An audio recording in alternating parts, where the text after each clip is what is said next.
Hi guys, December na, kaya nandito na ulit ako sa Splendidly Beauty Lounge. At eto nga palang offer nila pati prices, stop na lang para makita nyo. Mag-book na kayo guys, eto ang FB page nila.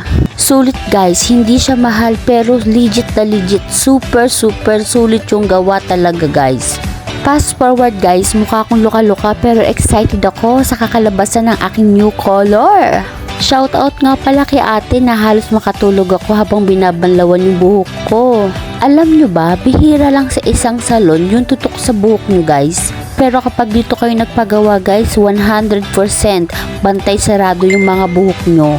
So fast forward tayo guys, ito na yung result ng halos 8 hours na paghihintay natin dito sa Splendidly Beauty Lounge.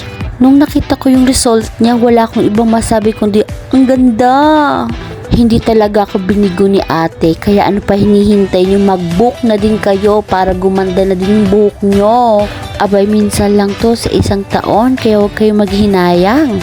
Kita nyo naman yung resulta, alagang splendidly yan.